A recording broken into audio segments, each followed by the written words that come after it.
Would Trump be so bold as to drop bombs during the State of the Union address while he's giving it, or just right afterwards? Well, here's all I'm going to tell you.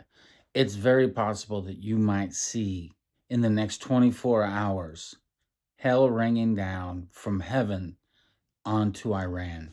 Send in the boys, send in the bombers, send in the US military, and let's take care of business. TCB, baby, that's what I think he's going to say. Trump's going to unleash a can of TCB. President Trump went on to say he'd prefer to make a deal, but if they don't, it will be a very bad day for Iran. We have what I call the countdown. Let's get clear on that. I think Iran is looking at a window of maybe 4 or 5 days, and it could be just lights out for them. This isn't about regime change. This is about our economy. Everything revolves around energy. And with Iran becoming a nuclear threat in that region, they will be the only nuclear power in the Middle East. The president is looking at this as America First agenda because he can't allow that volatility to take place. I think that Thursday's not going to be a very good day for negotiations. That if no deal is reached over Iran's nuclear program within the next 10 days, he could take military action. Thank you for tuning in to American News Network, where we bring you insights into the U.S. news and breaking world events. President Trump is trying to figure out his next steps with Iran, but a new report suggests some members of his own team are worried about sparking a full-out war in the region. Stephanie Bennett joins us live now from London with the latest. Stephanie.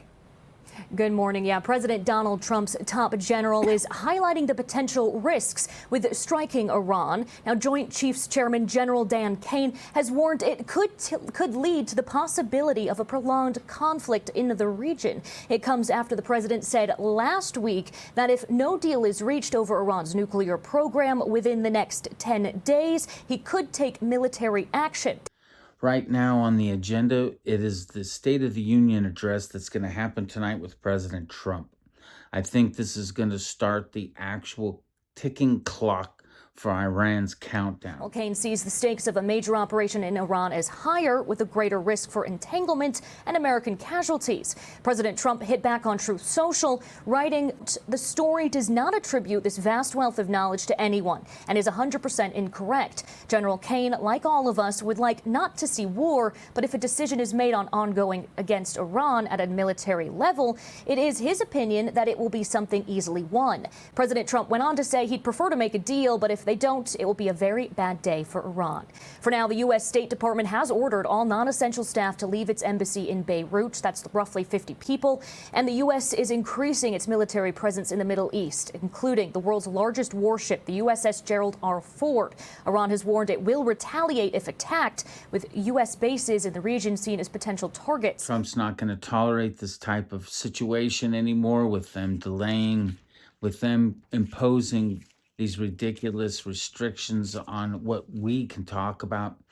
Trump's going to let him know go in and let him know who's in charge. Anti-government protests in Tehran picked back up this weekend, and yesterday the first rallies since January's deadly crackdown by authorities that killed thousands. For now, talks between both sides will continue in Geneva on Thursday. Back to you guys. Stephanie Bennett, thank you. This isn't about regime change. This is about our economy. The president is looking at this as America First agenda because he can't allow that volatility to take place.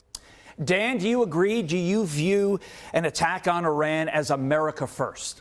The ballistic missiles, the support to proxy terrorists, and most importantly, the fact that Iran wants to enrich uranium and could develop a nuclear capability that would threaten the region and beyond. Imagine if Iran were able to attach a nuclear device to one of those ballistic missiles and threaten the U.S. homeland.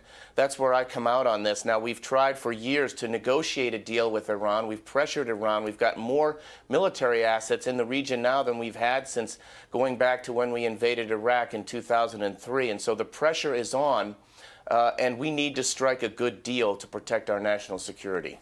Some of the things that you're going to be listening to tonight in the speech, of course, will be the economic strategy that he proposes, foreign policy and trade that is now on the agenda, on the key agenda, in fact, especially after these Supreme Court justices ruled this week in some ridiculous ruling. But anyway, back to it. He's going to clarify that tonight.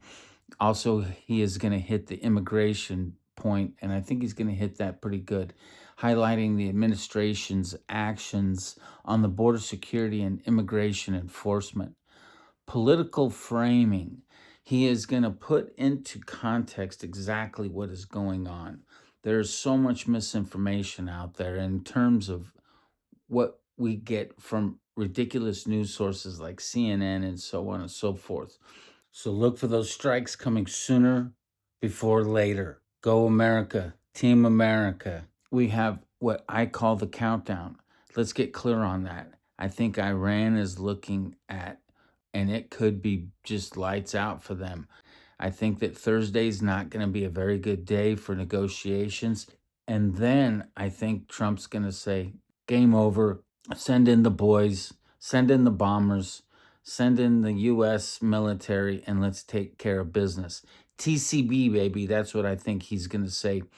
Trump's going to unleash a can of TCB, taking care of business.